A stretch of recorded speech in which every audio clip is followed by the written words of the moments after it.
Hi, thank you for watching Digging to China. I'm Dong Sean. On July 11, thousands of people across Cuba took to the street, fed up with the lack of food, basic products, medicine, and vaccines to combat COVID-19. These protests were the first large-scale demonstrations in Cuba since 1994 and the largest since Fidel Castro took power in 1959. Protesters used social media to broadcast to the world what was happening. But the communist regime shut off the internet and the telephone services, pulling the plug on their connections outside the island. The key to the regime's ability to do so was China. Chinese companies have played a key part in building Cuba's telecommunications infrastructure, a system the regime uses to control its people, just as the Chinese Communist Party does within its own borders. When the protests began, U.S. Senator Marco Rubio tweeted, "Expect the regime in Cuba to block internet and cell phone services soon to prevent videos about what is happening to get out to the world." By the way, they use a system made, sold, and installed by China to control and block access to the internet in Cuba. An article in Newsweek discussing Beijing's possible links with the censoring of Cuba's protests noted that the primary technology providers for Cuba's only internet service provider, ITEXA, are all Chinese: Huawei, TP-Link, and ZTE. In 2017, the Open Observatory of Network Interference published a report indicating traces of Chinese code in interfaces for Cuba Wi-Fi portals. The Swedish organization Quorum discovered that Cuba uses Huawei network management software eSite to help filtering web searches. China and Cuba established diplomatic relations in the 1960s, but the Sino-Cuba relations have been complicated. Beijing praises Cuba as a good brother, good comrade, good friend of China, reflecting their shared communist legacy.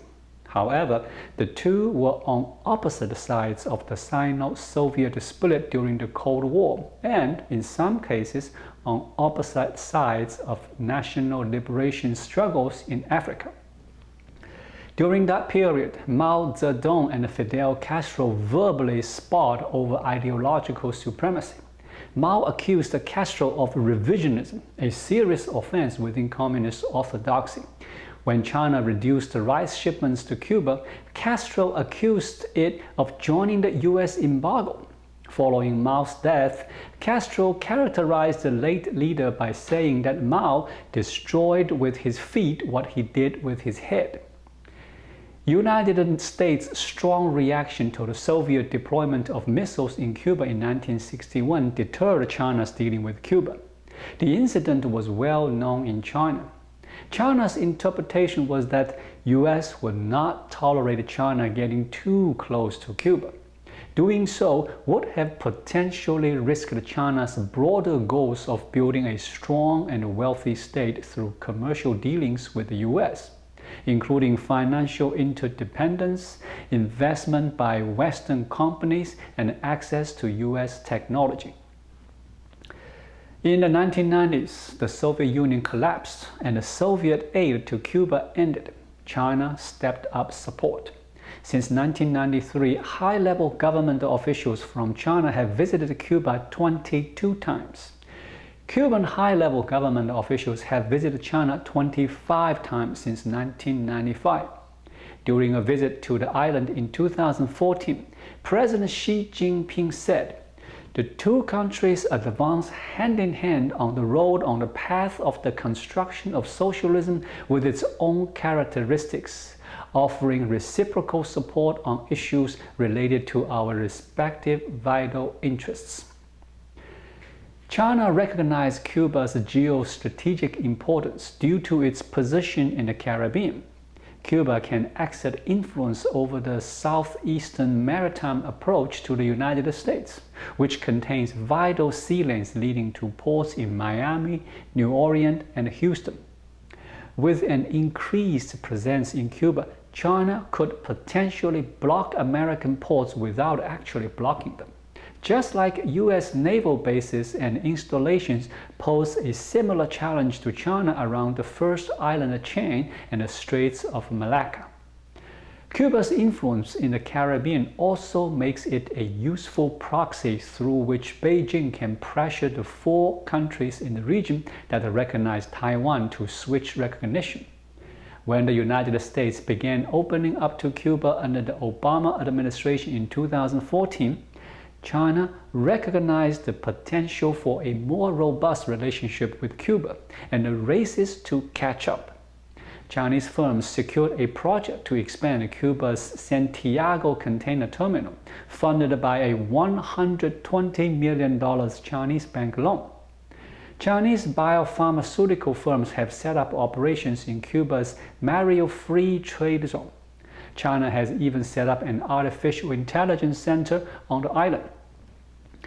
In November of 2018, Cuba signed on to China's Belt and Road Initiative. In the agriculture sector, Chinese companies are increasing sugar and rice production, improving irrigations to boost crop yields, and providing tractors to plow Cuban fields.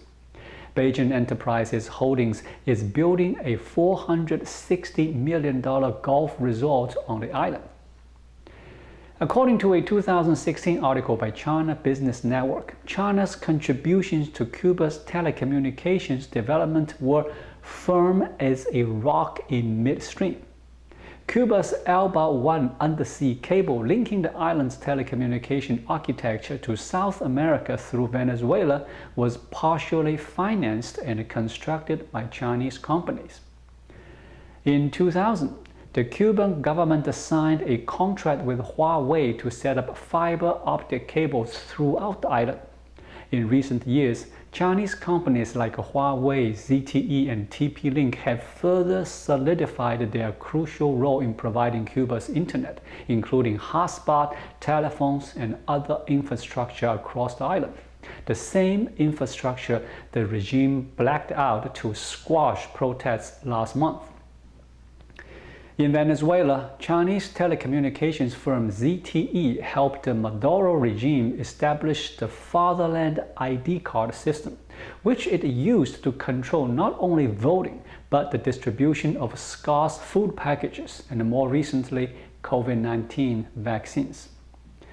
Similarly, in 2020, the U.S. Department of the Treasury sanctioned the China National Electronics Import and Export Corporation for supporting the Maduro regime's effort to conduct digital surveillance and cyber operations against political opponents. China's efforts to prop up the Cuba regime matters to U.S. national security.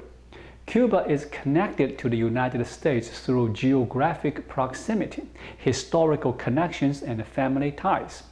The U.S. government has long focused on violations of the freedoms and human rights of the Cuban people, and continues to work to improve their situation. By sustaining Cuba, China indirectly serves as an incubator of authoritarianism in the region, providing resources to such regimes as they consolidate power, change constitutions, move against private property and democratic institutions, and silence internal dissent. Cuba could also be an area from which China could gather intelligence and conduct cyber attacks against the United States. Currently, the U.S. Justice Department is investigating members of China's Ministry of State Security for sponsoring cybercrime and other cyber activities, including the recent hack of Microsoft. More needs to be done. A lot more needs to be done by the US. Thank you for watching. Please leave a comment and subscribe to my channel. Just click the subscribe button right here. I'll see you again shortly.